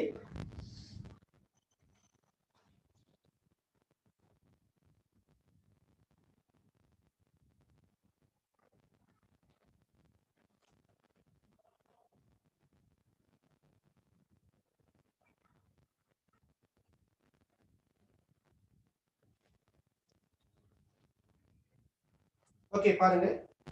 94ஆம் ஆண்டு 21வது 94ஆம் ஆண்டு 21வது கேள்வி 31. ஓகே, இந்த காந்தப்புல பிரதேசத்துக்குள்ள ஒரு இலத்திரன் இவ்வாறு இயங்கும் போது இந்த இலத்திரன் மீது தொழிற்படுற விசையை பத்தி கேட்கிறாங்க இல்லையா? சோ இதே மாதிரி ஒரு கேள்விதான். அதாவது இலத்திரன் இப்படி இயங்குதுண்டால் இந்த இலத்திரனால உருவாகிற மின்னோட்டம் அதுக்கு எதிர் திசை இடப்பக்கமா இருக்கு. சோ பாருங்க, ஃபிளமிங்கின் இடக்கை விதி. இதுல ஃபிளமிங்கின் இடக்கை விதியை நாம பாவிக்கக்குள்ள நமக்கு ஒரு சந்தேகம் வரும். இந்த காந்த புலமும் இந்த மின்னோட்டம் அல்லது இலத்திரண்ட இயக்க திசையும் எப்படி இல்லை, ஒன்றுக்கொண்டு செங்குத்தா இல்லை. ஆனால் காந்த புலமும் இலத்திரண்ட இயக்க திசையும் ஒன்றுக்கொண்டு செங்குத்தா இல்லை. ஆனால் இந்த காந்த புலத்திட ஒரு பிரித்த கூறு எப்படி வரப்போகுது? காந்த புலத்திட ஒரு பிரித்த கூறு இலத்திரண்ட இயக்கத்துக்கு செங்குத்தா வரும் இல்லையா? காந்த புலம் இப்ப செங்குத்தா இல்லை, ஆனா காந்த புலத்துல ஒரு பிரித்த கூறு எப்படி வரும்? இலத்திரண்ட இயக்க பாதைக்கு செங்குத்தா வரும். உதாரணமா இது தீட்டாண்டால் காந்த புலத்தை நிலைக்குத்தா பிரித்தால் பி சைன் தீட்டான்னு வரும். காந்த புலத்தை கிடையா பிரித்தால் பி கொஸ் தீட்டான்னு வரும். எனவே காந்த புலத்தில ஒரு பிரித்த கூறு இலத்திரண்ட இயக்கத்துக்கு செங்குத்தா இருக்கிறதால நிச்சயமா இலத்திரன் மீது விசை தொழிற்படும். சோ பாருங்க எப்படி விசையை கண்டுபிடிக்கலாம். இலத்திரன் இப்படி இயங்குது, அப்ப மின்னோட்டம் அதுக்கு எதிர் திசை. காந்தப்புலம் இந்த இலத்திரண்ட இயக்கத்துக்கு செங்குத்தான காந்தப்புலம் எப்படி இருக்கு? மேல் நோக்கி இருக்கு. சோ காந்தப்புலம் மேல் நோக்கி, செங்குத்தான காந்தப்புலம் மேல் நோக்கி, மின்னோட்டம் இடப்பக்கம். அப்ப விசை எப்படி வரும்? விசை உள்நோக்கி வரும். எனவே இந்த இலத்திரன் மீது விசையானது உள்நோக்கி தொழிற்படும். சரியான? காந்தப்புலத்துல செங்குத்தான காந்தப்புலம் இப்படி இருக்குது, இலத்திரன் இயக்கப்பாதை இப்படி இருக்கிறதால விசை உள்நோக்கி வரும். சோ இலத்திரன் மீது விசை உள்நோக்கி தொழிற்பட்டால் அதுல இயக்கப்பாதை எப்படி வரும்? பொருத்தமான விட என்ன வரும்?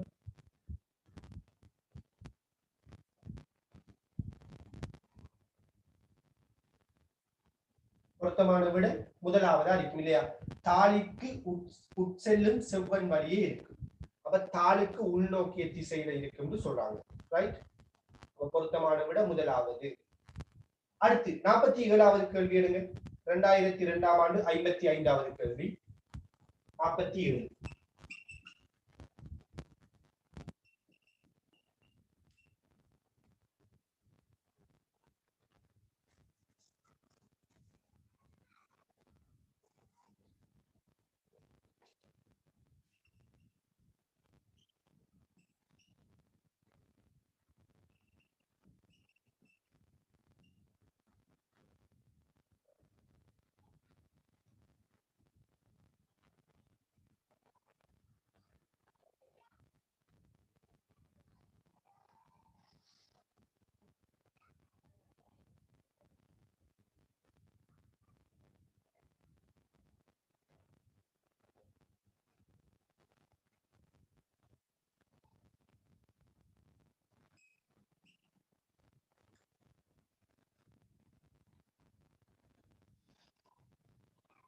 கவனிங்க.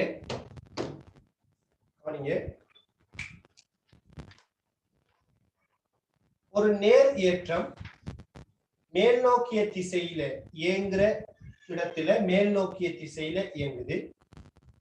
இலத்திரன்ங்கிற ஒரு மறை ஏற்றம் பி இதுல இருந்து பாத்தீங்களா இருந்தால் கீழ் நோக்கி இயங்கலாம். எனவே இந்த இலத்திரன் மீது தொழிற்படுகின்ற நிலை மின்புல விசை அதே போல காந்தப்புல விசை என்ன அப்படின்னு கேட்கிறாங்க. மின்புல விசையினரும் காந்தப்புல விசையினரும் திசைகளை கேட்கிறாங்க. ரைட்? சோ மின்புல விசைனா பெருசா ஒன்றும் இல்லை. இது பிளஸ் ஏற்றம், இது மைனஸ் ஏற்றம். உங்களுக்கு தெரியும் பிளஸ் ஏற்றம் என்ன செய்யும்? மைனஸ் ஏற்றத்தை கவரும் இல்லையா? ஆகவே இந்த ஏயில இருக்கிற பிளஸ் ஏற்றம் இந்த இலத்திரன்ங்கிற மைனஸ் ஏற்றத்தை கவரும். ஆகவே மின்புல விசை இடப்பக்கமா இருக்கு. ரைட்டா? நான் என்ன சொல்றேன்? இந்த பிளஸ் இந்த மைனஸை கவரும். ஆகவே இந்த இலத்திரன் மீது மின்புல விசை இடப்பக்கம் வரும். சரியான? அப்ப மின்புல விசை இப்படிதான் இருக்கு. அடுத்து காந்தப்புல விசையை எடுக்க போறோம். இதுதான் நமக்கு முக்கியமான விடயம். அப்ப இலத்திரன் மீது மின்புல விசை இடப்பக்கம். அடுத்து நாம காந்தப்புல விசையை எடுக்கிறோம். பாருங்க, இந்த பிளஸ் ஏற்றம் மேல் நோக்கி அசைந்தால் மேல் நோக்கிய திசையில ஒரு மின்னோட்டம் இருக்குதுன்னு கருத்து இல்லையா?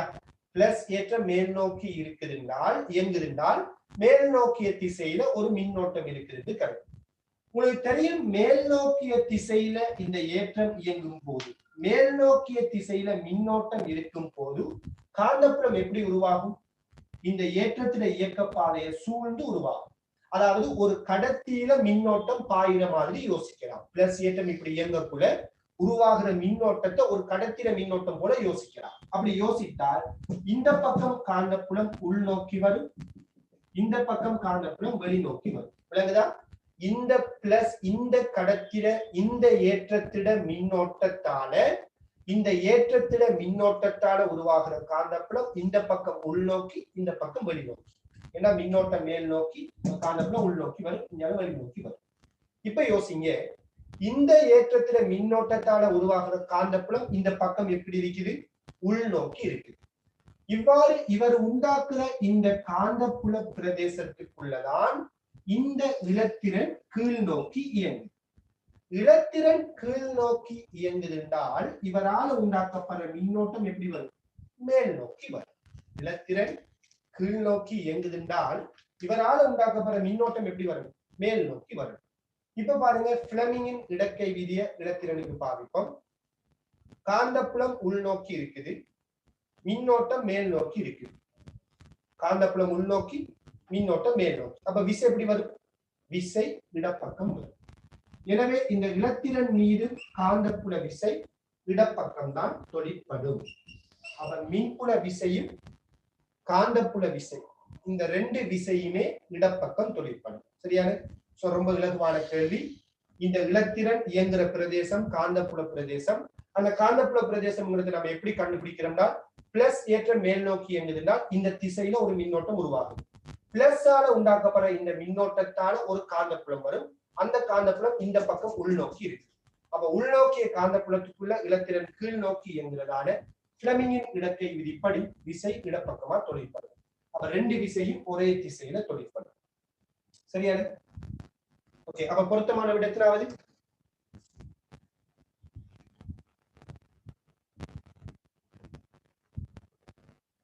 மூன்றாவது விட வரும் இல்லையா? டியூப் படி பொருத்தமான விட மூன்றாவதா இருக்கு. ஓகே. இந்த இடத்துல கவனிங்க, இந்த கேள்வியை வேகமா செய்யறதுக்கான ஒரு டெக்னிக்கை சொல்றேன். இப்படியான கேள்விகளை வேகமா செய்யறதுக்கான ஒரு டெக்னிக். அதாவது இந்த பிளஸ் ஏற்றமும் மைனஸ் ஏற்றமும் மேலுக்கும் கீழுக்குமா இப்படி இயங்குது இல்லையா? எனவே இந்த காந்தப்புல விசை எப்படி வருங்கிறத நம்ம கண்டுபிடிக்கணும். அப்படிதானே? இதுக்கு நாம நம்முடைய மேக்னெட்டிக் ஃபீல்ட் தியரி கிளாஸ்ல படிச்ச ஒரு விடயத்தை ஞாபகப்படுத்துறேன். அதாவது இரண்டு சமாந்தர கடத்திகள் ஒரே திசையில மின்னோட்டத்தை காவுமா இருந்தா, நான் படிச்சிருக்கிறோம், இரண்டு சமாந்தர கடத்திகள் ஒரே திசையில மின்னோட்டத்தை காவுமா இருந்தால் அந்த கடத்திகள்ல தொழிற்படுற விசை ஒன்றை ஒன்று நோக்கி இருக்கும். சரியா? நம்ம கடத்திகள்ல தொழிற்படுற விசையை இன்னும் படிக்கல, பேப்பர் கிளாஸ்ல இன்னும் செய்யல, இருந்தும் தியரியில படிச்சிருக்கிறோம். அதை சொல்றேன். ஒரே திசையில மின்னோட்டத்தை காவுற இரண்டு கடத்திகள் இருந்தால் அங்க உருவாகிற காந்தப்புல விசை ஒன்றை ஒன்று நோக்கி இருக்கும். ஒன்றுக்கொண்டு எதிர் திசையில மின்னோட்டத்தை காவுற கடத்திகளா இருந்தால் அங்க உருவாகக்கூடிய காந்தப்புல விசை ஒன்றுக்கொண்டு எதிர் திசையில இருக்கு. ஒன்றை ஒன்று விளத்தி இருக்கும். ஒன்றை ஒன்று விளத்தி இருக்கும். ஒரே திசைந்தால் ஒன்றை ஒன்று நோக்கி இருக்கும், ஒன்றுக்கொண்டு எதிர் திசைந்தால் ஒன்றை ஒன்று விளத்தி இருக்கும்.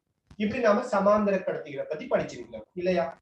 இப்ப பாருங்க, இந்த கேள்வியில ஒரு பிளஸ் ஏற்றம் மேல் நோக்கி இயங்குது, அடுத்த இலத்திரன்ங்கிற மைனஸ் ஏற்றம் கீழ் நோக்கி இயங்குது. அப்படித்தானே?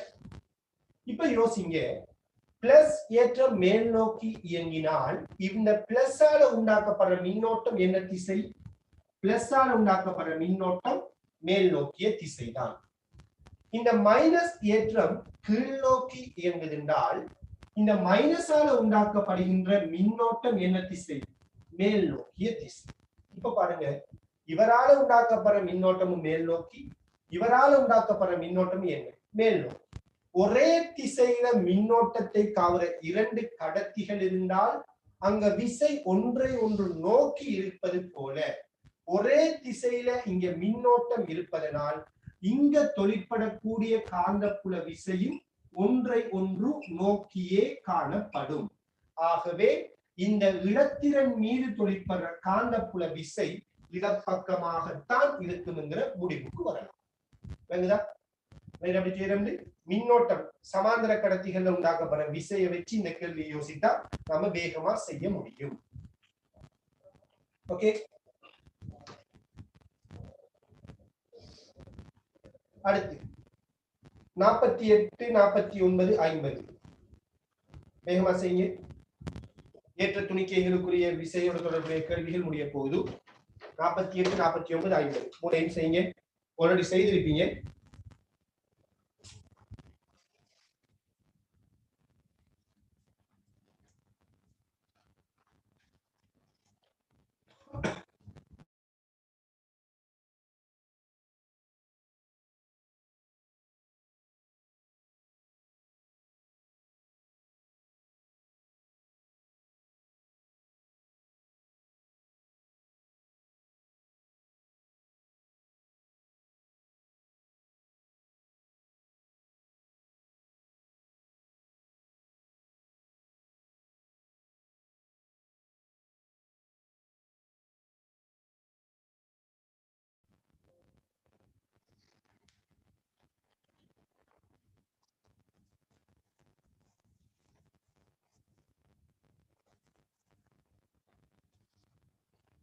சரி, ஓகே.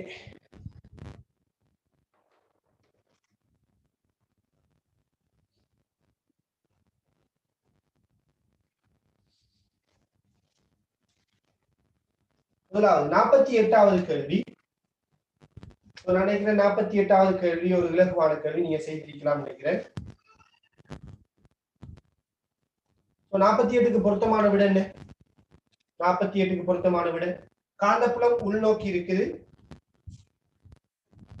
இலத்திரன் வலப்பக்கம் இயங்குது. சோ இலத்திரன் வலப்பக்கம் இயங்குதுனால் மின்னோட்டம் இடப்பக்கம், காந்தப்புலம் உள்நோக்கி. இந்த உள்ளங்கையை வச்சு பார்ப்போம்.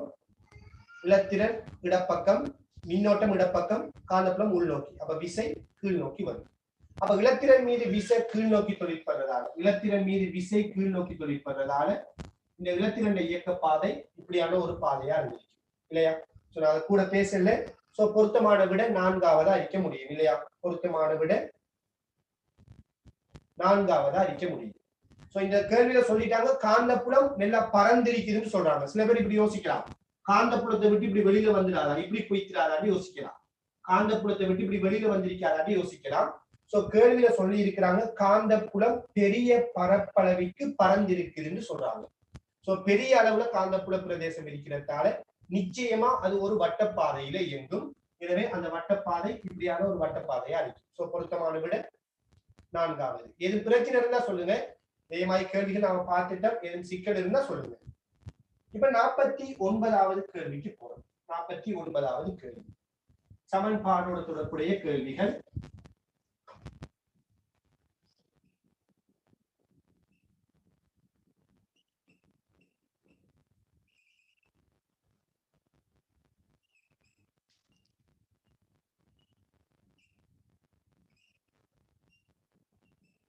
ஓகே, கவனிங்க. உங்களுக்கு தெரியும் காந்தப்புலத்துக்குள்ள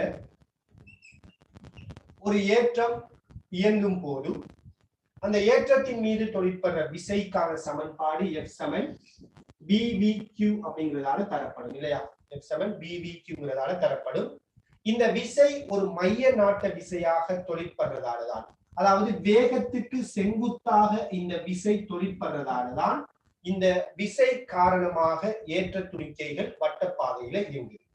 ஆகவே இங்க தொழிற்படுற இந்த BVQங்கிறது ஒரு மைய நாட்ட விசைங்கிறதால நான் மைய நாட்ட விசைய இந்த விசையோட தொடர்பு படுத்துறேன்.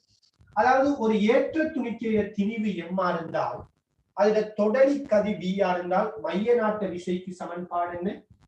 MV வர்க்கத்தின் கீழ் R என்று தரப்படும். வட்டப்பாதையில R இருந்தால் மைய நாட்ட விசைக்கு சமன்பாடு MV வர்க்கத்தின் கீழ் R. எனவே இந்த மைய நாட்ட விசை தான் BVQ எடுக்கிறோம்.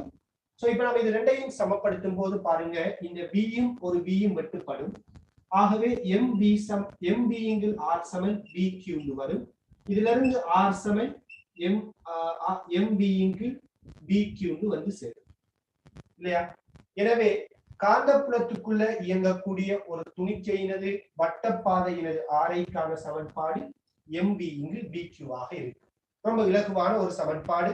அதாவது காந்தப்புல விசையை மைய நாட்ட விசையான MB வர்க்கத்தின் RS சமப்படுத்தலாம். அப்ப MB இங்கில் BQ வரும். அதே போல இந்த வட்டப்பாதையில கோண வேகத்துக்கான சமன்பாடு, கோண வேகத்தை நாம தொடர்பு படுத்தலாம். அதாவது உங்களுக்கு தெரியும், தொடரி கதி VR இருந்தால் இதுல RI RR இருந்தால் இந்த தொடரி கதியை நாம் எப்படி எழுதலாம்? V சமன் R ஒமேகா எழுதலாம் இல்லையா? தொடரி கதியை V சமன் R ஒமேகா எழுதலாம். எனவே இப்ப பாருங்க, இந்த தொடரி கதி வட்டப்பாதையில RI என்னன்னு கண்டுபிடிச்சிட்டோம், MB இன்டு BQ காண்போம் இன்டு ஒமேகா. சோ இதுல இருந்து இந்த Vயும் வெட்டுப்பட்டால் ஒமேகா சமன் BQ இன்டு M என்று வரும். எனவே காந்தப்புலத்துக்குள்ள இயங்குகின்ற ஒரு ஏற்ற துணிக்கையினது கோண வேகத்துக்கான சமன்பாடு BQ இன்டு M என்கிறதால தரப்படும். இதெல்லாம் நாம தியரியில படிச்ச விடயங்கள் ஞாபகப்படுத்தி விடுறேன். சோ V சமன் R ஒமேகா, V R வார இடத்துல MB இன்டு BQங்கிற வட்டப்பாதையில RI பிரதியிடலாம் இன்டு ஒமேகா. சோ இதுல இருந்து ஒமேகா சமன் BQ இன்டு M. சரியா? இப்படி சமன்பாடு எடுக்கலாம். இதுல இருந்து மீடியனுக்கான சமன்பாடு எடுக்கலாம். உங்களுக்கு தெரியும், ஒமேகா சமன் 2πf. எனவே ஒமேகா வார இடத்துல 2πf போட்டு F எடுத்த மாதிரி இருந்தால் BQ இன்டு 2πm என்று வரும். மீடியன் இப்படி இருந்தால் அலைவு காலத்துக்கு சமன்பாடு என்ன வரும்? மீடியனுக்கான சமன்பாடு இப்படி இருந்தால் இந்த வட்ட இயக்கத்தில அலைவு காலம் அல்லது ஆவர்த்தன காலத்துக்கான சமன்பாடு என்ன வரும்? இதுல தலைகீழ் பருமன் 2πm இன்டு BQ வரும். ஏனென்றால் Fங்கிறது 1 T. சரியா? இப்படி கோண வேகம், மீடியன், அலைவு காலம், RI இப்படியான விடயங்களுக்குரிய சமன்பாடுகளை ரொம்ப சிம்பிளாக நாம உருவாக்க முடியும். சரியான? இதுல கட்டாயம் நீங்க எழுமா இருந்தா மனதில பதிச்சு கொள்ளுங்க, பாடமாக்கி வச்சு கொள்ளுங்க.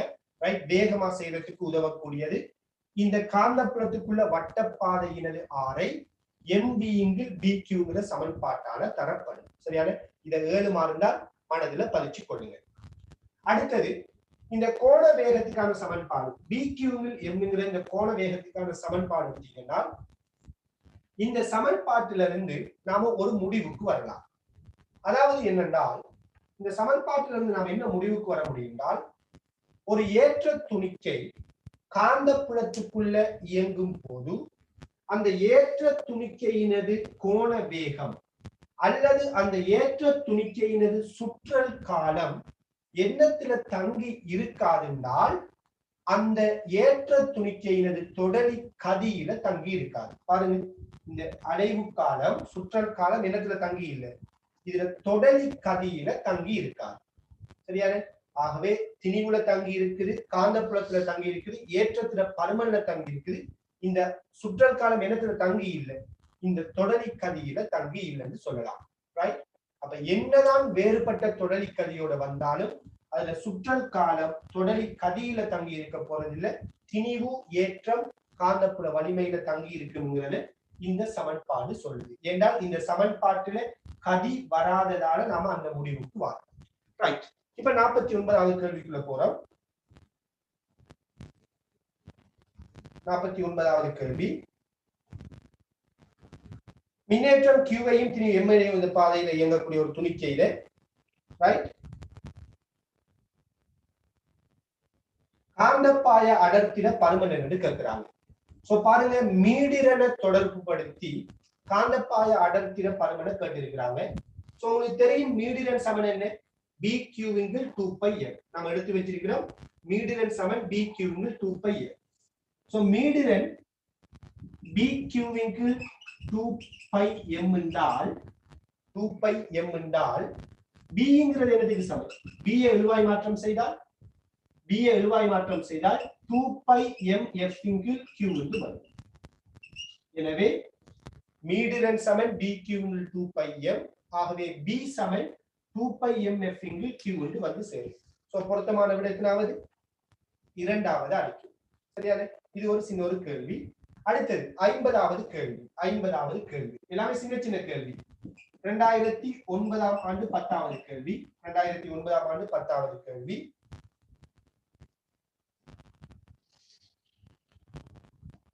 ஒரு சீரான காந்தப்புலத்துக்குள்ள 6ங்கிற வட்டப்பாதையில பிங்கிற கதியில ஒரு இலத்திரன் இயங்குது. இந்த பிரதேசத்துல காந்தப்பாய அடர்த்திக்கு சமன்பாடு என்று கேட்கிறாங்க. பாருங்க 2009ஆம் ஆண்டு 10வது கேள்வி. காந்தப்பாய அடர்த்திக்கான சமன்பாடு கேட்கப்பட்டிருக்கு. உங்களுக்கு தெரியும் வட்டப்பாதையிட ஆரைக்கு சமன்பாடு என்ன? காந்தப்புலத்துக்குள்ள வட்டப்பாதையிட ஆரைக்கு சமன்பாடு mv × bq. இந்த சமன்பாடு மனதில் ஏற்கனவே பதிக்கப்பட்டிருந்தால் இந்த கேள்வியில நீங்க நேரடியா இதை எழுதி கொள்ளலாம் இல்லையா? r = mv × bq. இதுல பாத்தீங்கன்னா இந்த கேள்வியில ஏற்றத்தில பருமன E என்று தந்திருக்கிறாங்க. இலத்திரண்ட ஏற்றத்தில பருமன E என்று தாராங்க. அப்ப இப்படி போடலாம். இப்ப பாருங்க இதுல இருந்து கேட்கப்பட்ட கேள்வி காந்தப்பாய அடர்த்திக்கான சமன்பாடு. இதுல இருந்து B சமன் என்னென்று வரும்? B எதுவாய் மாற்றம் செய்தால் mv × re என்று வரும் இல்லையா? mv × re என்று வரும். பொருத்தமான விட எத்தனாவது? 4வது அறிக்கை. பொருத்தமான விட 4வது அறிக்கை. r = mv × bq. அப்ப B சமன் என்ன? mv × re ஆக இருக்கும் அல்லது rq ஆக இருக்கும். பொருத்தமான விட 4வது. ரைட். அதே மாதிரி 51வது கேள்வி. 51வது கேள்வி ஒரு மின்னேற்றத்தை கொண்ட இந்த கேள்வியோட முடிச்சு கொள்ளலாம். ஒரு மின்னேற்றத்தை கொண்ட துணிக்கை ஒன்று 2010ஆம் ஆண்டு 47. வேகமா செய்ய வேண்டிய கேள்விகள். ரைட். நீங்க எல்லாருமே இந்த டியூட்டர் செய்து முடித்திருப்பீங்கன்னு நான் நம்புறேன். 2010 47. ஒரு மின்னேற்றத்தை கொண்ட துணிக்கை ஒன்று ஒரு சீரான காந்தப்புலத்தின் செல்வாக்கின் கீழ் வட்டப்பாதை வழியே செல்கின்றது. பின்வரும் கூற்றுகளை கருதுக. முதலாவது கூற்று, துணிக்கையின் வேகத்தின் திசையானது எப்போதும் காந்தப்புலத்தின் திசைக்கு செங்குத்தாகும். இல்லையா? சொல்றோம் வேகமும் காந்தப்புலமும் செங்குத்தா இருந்தால்தான் அங்க விசை உருவாகும். எனவே அந்த கூற்று என்ன? சரியான கூற்று. எப்பொழுதும் காந்தப்புலத்துக்கு வேகம் செங்குத்தா இருக்கிறது. இரண்டாவது கூற்று, துணிக்கை ஒரு சுற்றலுக்கு எடுக்கும் நேரம் வட்டப்பாதையின் ஆரையை சாராததாகும். பாருங்க t = 2πm × bq இந்த சமன்பாட்டின் படி இதான் அலைவு காலத்துக்கான சமன்பாடு, சுற்றல் காலத்துக்கான சமன்பாடு.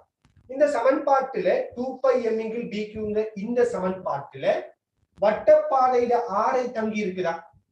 அதாவது இந்த சமன்பாட்டுல வட்டத்துல ஆரை வருவதா? ஆரை வரல இல்லையா? நல்லா பாருங்க சமன்பாடு அப்படியே பாத்தீங்கன்னா இந்த சுற்றல் காலத்துல இந்த சமன்பாட்டுல வட்டத்துல ஆரை வந்துட்டு தங்கி இல்லை. சரியான?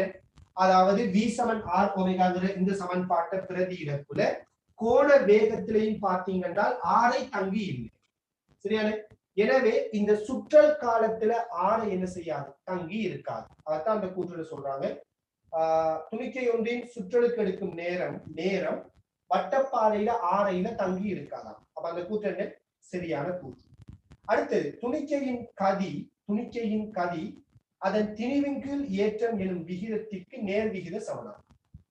துணிக்கையிட கதி வட்டப்பாதையில துணிக்கையிட கதி திணிவின் கீழ் ஏற்றம் என்கிற விகிதத்துக்கு நேர்விகித சமன் சொல்றாங்க. உதாரணமா பாருங்க r = mv × bq இல்லையா? அப்ப v = என்ன? v = என்ன எழுதலாம்? v = bq r × m என்று சொல்லலாம் இல்லையா? r = mv × bq னா v = என்ன? bq r × m. எனவே இந்த துணிக்கையில கதி என்னத்துக்கு நேர்விகித சமன் சொல்ல முடியும்? இந்த துணிக்கையில கதி ஏற்றத்தின் கீழ் திணிவுக்கு நேர்விகித சமன் வேண்டா சொல்லலாம். ஆனா அவங்க என்ன சொல்றாங்கன்னா திணிவின் கீழ் ஏற்றத்துக்கு இந்த கதி நேர்விகித சமன் சொல்றாங்க. விளங்க என்ன சொல்றது? r = mv × bq.